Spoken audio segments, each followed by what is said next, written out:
जनित भवपीर प्रतिपल स्मरणीय विश्व वंद्य संत सम्राट स्वरूप कवि स्वरूप सरुदेव मंचस्थ हमारे पड़ोसी देश नेपाल से पधारे पूज्य महात्मा उमा साहब जी और उनके बगल में बैठे भरना से पधारे परमेश्वरी साहब जी और हमारे बगल में विराजित बरमनखी से पधारे महात्मा शालिग्राम साहब जी और अन्य जाने अनजाने पूज्य महात्मागण और सभी कार्यकर्तागण सहयोगीगण सत्संग समिति के अध्यक्ष सचिव कोषाध्यक्ष सभी सदस्यगण सत्संग पंडाल में बैठे हुए हंस रूपी संतगण एवं भक्ति स्वरूपा देवी स्वरूपा शक्ति स्वरूपा माता बहनों इस पावन धरती के सभी श्रद्धालु सज्जन वृंद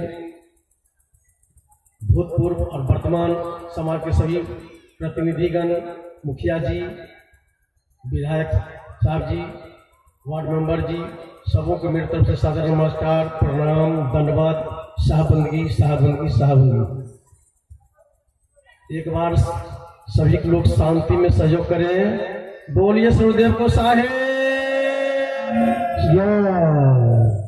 सजनों, ये तो सदगुरु कबीर का विचार मंच है और जिंदगी जीने के लिए सदगुरु कबीर एक बहुत बड़ा सूत्र दिए हम लोगों को, जो आप सुन रहे थे उमा साहब से, उन्हीं के संदर्भ में वह सूत्र किया है। तो विचार साहब कहते हैं, साखी शब्द बहुतों सुना, मिटाना मन का दाग, सत्संगत में सुधरा नहीं, ताका बड़ा अभाव।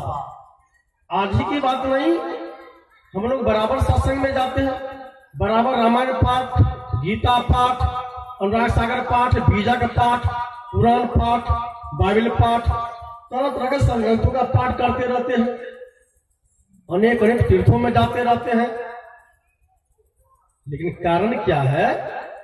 वही टेंशन, वही गुस्सा, वही झगड़ा, वही रगड़ा, वही आवेश, वही ईर्ष्या, वही द्वेष, वही छल कपट, वही अनाचार, वही व्यभिचार सब मौजूद ही है। उस सत्संग में जाने से, तीर्थ में डुबकी लगाने से, बहुतों संग्रंथों का पाठ सुनने से कुछ लाभ नहीं मिला। कारण गावे कथे विचारे नहीं, अनजाने का दोहा। कहीं कभी पारस पर से बिनु, जस पहन भीतर लोहा। पारस और लोहा के बीच में यदि कोई पर्दा आ गया, लोहा नहीं बन पाता, लोहा सोना नहीं बन पाता है। उसी तरह मंच पर सब संत सदगुरु है। आप लोग जीव में बैठे हो, संत में बैठे हो, और सुधार नहीं हो पाता है। बीच में मोह का, ममता का, ईर्ष्या का, राग द्वेष का, छल कपट का पर्दा पड़ा हुआ है। इसलिए साहब कहते हैं, करहु विचार याते शब्द बुझाई, परिहर झूठा केर सगाई। यदि हम लोग विचार करेंगे तो सभी दुखों का समाधान होगा। विचार नहीं करेंगे तो कितना पाठ करते आए हैं, करते रहेंगे। पाठ करते सुंदर कांड का, काम करते लंका कांड का। पाठ करते शिव चर्चा का, अब भोजन होता है अशिव चर्चा का। ये सुधार कैसे होगा? इसलिए विचार करने की आवश्यकता है। हम लोग विचार करते नहीं है। इसलिए श्रोता वक्ता की अधिक महिमा, विचार कुंड नहाइए, आसार शब्द निवेद लीजिए, बहुल न भव जलाइए। इसलिए विचार करना है। विचारो सत मिथ्या को, अहित हित अपना पहचानो, और करो सत्संग संतों से यथार्थ बात को मानो। पकड़कर पक्ष मिथ्या का, बिठा भगवान मत ठानो, और सकल संसार के प्राणी को अपनी आत्मा जानो। विचार करो। साहब कहते जब बैल बियाए और गौ भेल बाधा, और बछरू को दुहे तीन तीन साझा। कभी देखा है, कभी सुना है? बैल बच्चा जनने का काम करता है। बच्चा जनने का काम तो गाय करती है, लेकिन ये उलट बांसी है, सुनने में अटपट शब्द। लेकिन विचार करोगे कि जीव को, मानव को बझाने के लिए दो प्रकार के जाल है। एक है खानी जाल, दूसरा है वाणी जाल। इसी को कहा जाता है मोटी माया और झीनी माया। तो बाल ब्याह से तात्पर्य है वाणी जाल में हम लोग फंस चुके हैं। कैसे फंस चुके हैं? लाखों का घर बनाते हैं, बेटा बेटी की शादी करते हैं, तो दिन गुनौनी काम कौन करेगा? तो पंडित जी करेंगे। अब पंडित जी कह दिया कि काल काठमांडू में बैठा है, 3 महीना के लिए घर बात का समय नहीं होगा, बेटा बेटी की शादी नहीं होगी, आप विचार करते नहीं हो, हाथ पर हाथ लेकर बढ़ जाते हो, 3 महीना के बाद घर बात होगा, जबकि घर की आपको दिक्कत है, कठिनाई है, बेटा बेटी की शादी करनी जरूरत है, बिरादरी करनी जरूरत है। आपने कभी विचारा जब काल बैठा है काठमांडू में, तो जिधर जाएगा काल उधरे में 3 महीना में जीव होगा बेहाल, उधरे में 3 महीना में लोग मरेंगे, झगड़ेंगे, बीमार पड़ेंगे, कटेंगे खटेंगे। पूरा पश्चिम दक्षिण 3 दिशा में 3 महीना में कोई बीमार नहीं पड़े, मरे नहीं, झगड़े नहीं, तब ना समझे कि काल बैठा है काठमांडू में। और जब चारों दिशा में लोग झगड़ते हैं, बीमार पड़ते हैं, मरते हैं, तब क्यों मान लिया जो काल उत्तर में बैठा हुआ है? सबके घर में बच्चा पढ़ता है, व्याकरण पढ़ता है, अंग्रेजी ग्रामर पढ़ता है। जिसको काल बोलते हो वो समय का सूचक है। ग्रामर में उसका नाम टेंस, अंग्रेजी ग्रामर में। और टेंस का 3 भेद है। अभी जो हम लोग बैठे सुन रहे हैं, अंग्रेजी का प्रेजेंट टेंस, हिंदी का वर्तमान काल, और संस्कृत में से लट लकार कहा जाता है। बीते हुए समय में जो काम हो गया, अंग्रेजी का पास्ट टेंस, हिंदी का भूतकाल और संस्कृत का लंग लकार। आने वाले समय में जो काम होगा, या अंग्रेजी का फ्यूचर टेंस, हिंदी का भविष्य काल और संस्कृत का लीठ लकार। अपने बच्चों से पूछो बवारे काल किसे कहा जाता है, बता देंगे। और दूसरा काल यदि कुछ है वह भ्रांति, वह भ्रम, अज्ञानता, भय, ये तो सब सार्वभौमिक है। नेपाल का लोग हो या इंग्लैंड का लोग हो, पाकिस्तान का हो या इंडिया का हो, सबको भय है, सबको भ्रांति है, सबको भ्रम लगा हुआ है, सबको विषय तबाह कर रहा है, शब्द आसपास सबके शरीर में है। ये कहानी सार्वभौमिक है। और यदि तो पंडित जी का कहना है काल उत्तर में बैठा है या दक्षिण में बैठा है। सदगुरु कबीर से पूछा काल किसे कहा जाए, काल कहाँ रहता है? तो सदगुरु कबीर ने कहा जहां क्रोध तहाँ काल है। जहां क्रोध है वही काल है। एक ही समय बढ़िया बात होती रहती है, किसी बात को लट फिर हुआ तो पति पत्नी में मारपीट शुरू, सास पुतों में झोटम झोटा शुरू, बेटा बाप में फटम फटा शुरू, भाई भाई में कटम कटा शुरू। तो काल बैठा था काठमांडू में, शपथ खाया था जो 3 महीना में इधर नहीं आएंगे। कुशमोल में कैसा आ जाता है, जयनगर में कैसा आ जाता है? पूछिए पंडित जी से, आपने कहा था काल 3 महीना उधरे रहेंगे, इधर कैसे चला आता है? लेकिन सदगुरु कबीर ने कहा काल खरे सिर ऊपरे कह जागु बिराने मीत, जाका घर गैल में सोकस सोबे निसी। सदगुरु कबीर उत्तर दक्षिण पूर्व पश्चिम में काल नहीं बताया, का सबके सिर पर काल खड़ा है। तब तो तुरंत में झगड़ा शुरू हो जाता है। नहीं तो काठमांडू में काल रहता तो आने में टाइम लगता, लेकिन कोई टाइम लगता है, कोई टाइम नहीं लगता है। तो सबके सिर पर काल खड़ा है। और जहां क्रोध वही काल है, क्रोधी काल का रूप है, सभी अनर्थों का मूल है। इसलिए सजनों हम लोग विचार करें। लाखों का घर बनाते हो आप, करता धरता हो आप, राज मिस्त्री मजदूर बनाया मिलकर, इसमें पंडित जी का जो क्या पड़ती है? इसमें बेटा बेटी की शादी करते हो आप, समझी जी से मिलान करोगे आप, इसमें पंडित जी कहां से टपक पड़ो? भदवा में कहते घर नहीं बनाओ, लोग नहीं बनाते हैं। और जो घर बना भदवा में वो भी नहीं बना, वो भी अग्निकांड शुरू होते बिहार प्रांत में, गांव के गांव जल के राख, जुर्माना कौन देगा? भदवा के उनका तो परदेश नहीं जाओ, अब भदवा के बाद परदेश जाते हो अब परदेश जाने वाले हमारे भाई बंधु लोग जो बैंक में रुपया नहीं लगाया, साथे में लाया, हनुमान जी का प्रसादी सुधा दिया और सबका रुपया जीत लिया। गया भगवा के बाद पड़ तो रुपया का छीना जबकि हुआ, जुर्माना कौन देगा?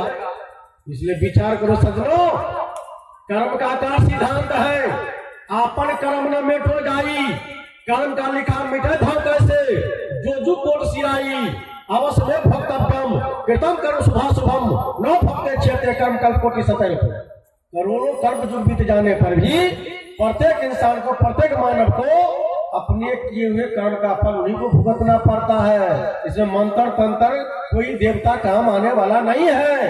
क्या देखो, गुरु वशिष्ठ ने लगन सुधायो, सूर्य मंत्र के दिन और जो सीता रघुनाथ गए तो पलक संसने किन्हा। अरे एक तरफ राजा दशरथ, राजा जनक जी का जोड़ीदार, सीता और राम का कन्या वर का जोड़ीदार, इधर गुरु वशिष्ठ, विश्वामित्र, शतानंद जी जैसे महान पंडित। भाई खराब लगन में उनकी शादी हुई थी, जो शादी करके आए और राजगद्दी के बदले मिला 14 वर्ष का वनवास, पंचवटी में सीता का अपहरण, से साता लखनलाल को सती बांध लगी और गर्भवती अवस्था में सीता में को जंगल भेजना पड़ा, बेटा लवकुश से युद्ध करना पड़ा, राम के सामने में लखनलाल की मौत हुई, राम के सामने में सीता धराशायी हुई और अंत में श्री राम भी अर्जुन में समाधि ले लिया। आपका तो लीला किया, लेकिन कर्म का आकार सिद्धांत है। जब ये लगन टिप्पणी राम और सीता को काम नहीं आया, हम लोगों की बहन बेटी को, बेटा को काम आने वाला है।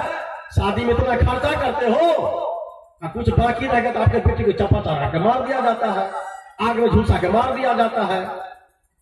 घटना तो बराबर घटती, सब जगह करती है।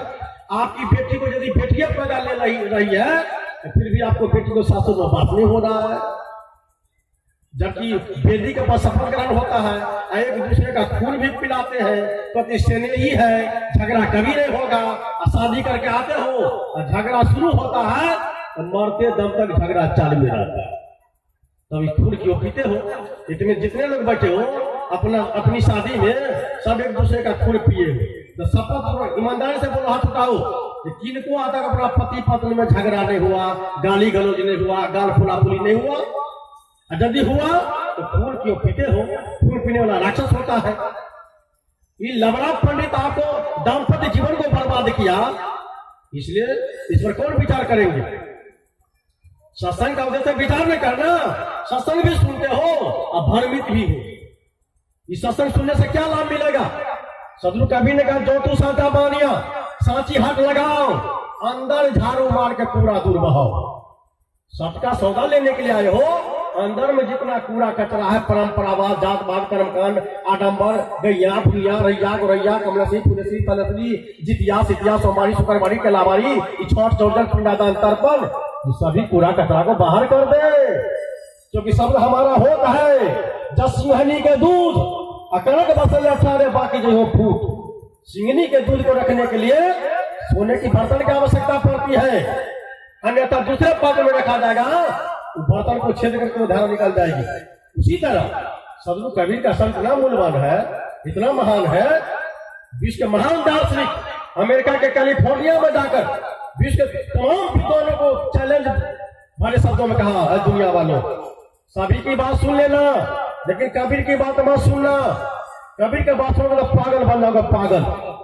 क्योंकि कबीर का जो ज्ञान है, कबीर का जो दर्शन है, जिस गहराई, जिस ऊंचाई पर है, अरे कल्पना करना दूर, पहुंचना तो दूर की बात है। इसलिए पहले मेरी छोटी की सफाई कर लो, तभी कबीर के बात को समझ पाओगे।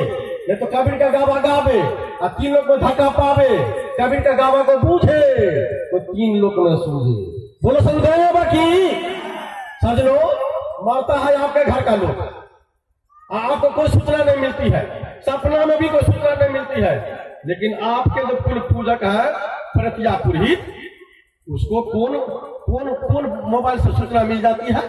आपका परिवार का लोग मर गया तो जमपुरी में बैठा है, फिर एजेंसी हल गया में जाकर बैठा है, उसको कैसे मालूम हो गई?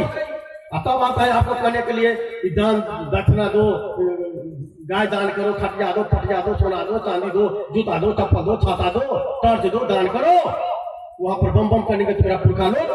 लेकिन मैं ये कहना चाहता हूं, आप लोग जितने लोग हो, ये वैज्ञानिक युग है, सब जगह का सबका मोबाइल नंबर संपर्क नंबर प्राप्त है, लेकिन भदवा का मोबाइल नंबर, काल का मोबाइल नंबर और डमपुरी का मोबाइल नंबर ये पंडित जी के जेबीए में है। आप लोगों को मैं कहना चाहता हूं, अपने अपने पंडित जी को बुलाइए, बढ़िया से दही चूड़ा खिलाइए, 2-4-500 दान दक्षिणा दीजिए और 3 जगह का मोबाइल नंबर उससे मांग लीजिए। कहिएगा सब आप बताइए हो, हम लोग भी अपने से बातचीत कर लेंगे तो तसल्ली मिलेगी, विश्वास करेंगे। इसलिए सज्जनों विचार करो, विचार। ये विचार नहीं करने के कारण हमारे समाज के लोग सदियों से गड़बड़ा रहे हैं। इसलिए संत कबीर को कहना पड़ा, जो बैल बिया ये बानी जाल में संसार बच गया, आत्मज्ञान रूपी गाय बाज पड़ चुकी है। इसलिए जब तक इस बानी जाल से ऊपर नहीं उठोगे, इस सत्संग की एक भी बात आपके अंदर में घूस बैठ नहीं करेगी। यदि बैठ गई तो छाती को फाड़ कर निकल जाएगी। इसलिए विचार कीजिए। एक बहुत बड़े शिकारी थे, सुगा को पाल रखा था। मन में कल्पना किया कि हम घर बने, कैसे बने। एक जुक्ति सोचा, पिंजरा में सुगा को बंद कर दिया। एक शिलापट पर एक नोटिस दे के सूचना टांग दिया कि सुगा का दाम 1 लाख का, उसमें लिख दिया कि सुगा सर्वज्ञ है, यानी विश्व के सभी विद्या में पारंगत है, सब कुछ जानता है।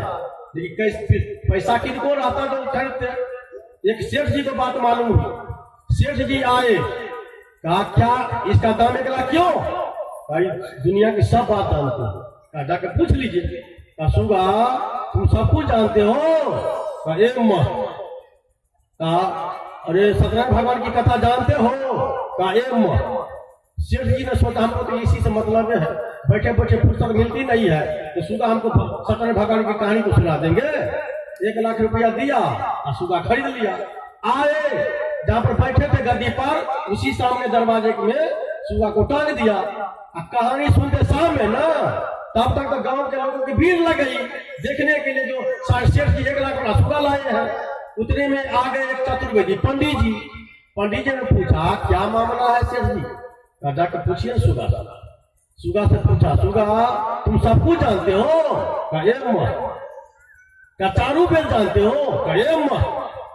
पंडित जी को डर हो गया, हो सकता है जानता होगा, मनुष्य हमको हरा देगा तो कम निंदा होगी, और पक्षी से हार जाएंगे तब तो हमको कहीं रहने का जगह नहीं मिलेगी। पीछे हट गए। सेठ जी का छाती फूल गया, दाम हमारा ऊपर हो गया, 1 लाख लगा तो लगा। चतुर्वेदी पंडित जी तो हार गए। कुछ देर के बाद आगे त्रिवेदी एक मौलाना साहेब का क्या मामला है, जाकर पूछिए ना। तो गया, सुगा सब कुछ जानते हो? कहे माँ कुरान पाक जानते हो? हे माँ हदीस जानते हो? हे माँ 5 कलमा जानते हो? हे माँ। मौलाना साहब को हो सकता है जानता होगा। पंडित जी हार मानकर चले ही गए। हमसे कहीं पूछ देगा तो बदनामी होगी, हम भी लौट ही जाते हैं। वो भी लौट गए। अब तो सेठ जी का छाते एकदम दुगना फूल गया। तो अब क्या बात है, चतुर्वेदी त्रिवेदी दोनों हार गए, मुल्ला और पंडित।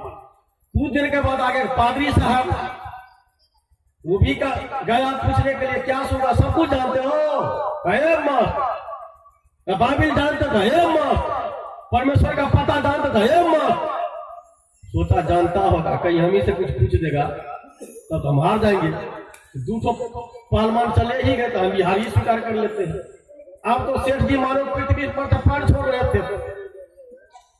आज अब मेरा दाम ऊपर हो गया, अब तो 300 विद्वान हार गया। कुछ देर के बाद इसी विचार मंच पर जैसे साधारण लोग भी बैठे हैं, एक साधारण भोला भाला विवेकी साधु जी आ गए। क्या सेठ जी, अरे तू किस खेत का मूली है? बड़ा बड़ा वीआईपी विद्वान तो हार कर गया मेरा सुगा से, अब तू आए हो, जाओ ना जरा देख ले लो। हार गए कौन सा? का चतुर्वेदी पंडित जी त्रिवेदी मौलाना साहब एक पादरी साहब बाइबिल को जानने वाला सब हार गए। हार गए तब क्या बुझाता है? उसे में 1 लाख रुपया लगाए हैं। सेठ ये संत जी घबराइए नहीं, एडवांस है, जाके का परीक्षा कर लेते हैं। का सुगा सब कुछ जानते हो? कहे मत। हनुमान चालीसा जानते हो? कहे मत। हनुमान चालीसा का पहला दोहा बोलो तो? कहे मत। संत जी कह रहे दोहा का तो बोलेगा ये मत कहता है।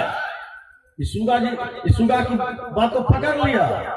संत जी समझा ये रटुआ है, रटुमन है, इसको इतनी ही बात रटा दिया गया, ये मत इसको जानता उनता है नहीं। तीनों आदमी रटुमन आया था, जरा विचार नहीं किया, इसकी परीक्षा नहीं किया बढ़िया से, पीछे लौटा। सेठ जी का मुंह लटका हुआ था। संत जी ने कहा सेठ जी आप ठगा गए, 1 लाख रुपया गया पानी में। क्यों? कुछ जानता है जो कि तो रटा दिया गया है, ये मत 300 विद्वान हार गए सो, वो अनरे विद्वान सब थे, सात पुराण को रटने वाला था, विवेक ही नहीं था। सेठ जी बड़ा का हम बीच पर पूछते हैं, कसुगा तुम कुछ नहीं जानते हो? कायम कुछ नहीं जानते हो? तो 1 लाख रुपया बना चला गया पानी में, कायम।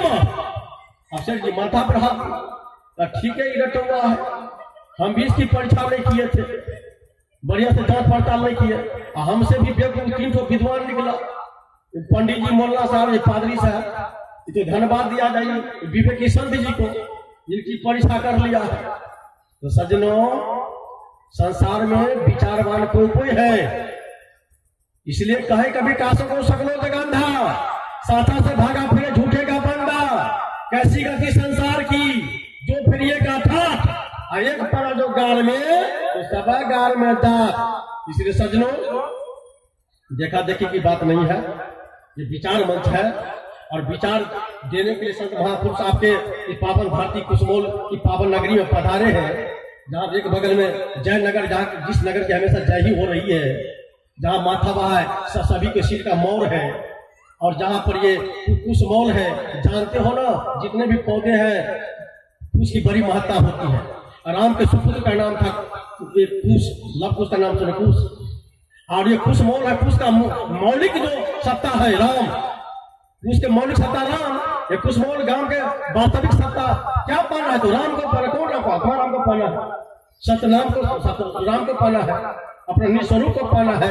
इसलिए बहुत बहुत धन्यवाद इसको कुसमोल पावन धरती के सभी कार्यकर्ताओं को, दानदाताओं को, सहयोगियों को, जो उमा साहब भी कही रहे थे, जो आज मगर पता नहीं लगता जैसे राम जंगल से लौट के अयोध्यावासी किस खुशी का दीप जला रहे थे, खुशी में उससे भी ज्यादा उत्साह, लगन, मगन, तन मन धन से यहाँ के जुमकों को मैंने जो देखा, प्रेम जोशी के साथ स्वागत करते हुए, आज तक जहां कभी मैंने गया, इतना प्रेम जोशी का स्वागत आज तक मैं अपने जीवन में कहीं नहीं देखा था। जो लगन, जो तत्परता, जो मेहनत, जो उत्साह, जो उमंग इस धरती के जुमकों में मैंने देखा, कार्यकर्ताओं में मैंने देखा, जो बूढ़े, जो जैसे हमारे कुमार बहुत बड़े सेनानी थे, कुमार सिंह, जो बूढ़े होकर 80 वर्ष उम्र में भी जागी जो पुरानी थी, उसी तरह हमारे बड़े बूढ़े ये मुखिया जी साहब, कार्यकर्ता लोग सब जो भी है, सब लगता है एकदम युवक से भी युवक बन चुके हैं। इतनी जोश खरोश में है, साधु संत के सत्कार के लिए आह्लादित है, इसी से हम लोग गदगद है। अब क्या कहा, क्या वर्णन किया जाए, मैं इसी शब्दों के साथ वाणी में देता हूँ विराम, सबों को करता हूँ प्रणाम, दंडवत सलाम, शाहबंदगी शाहबंदगी शाहबी, बोलिए सरुदेव को साहेब, उस्मान गाम की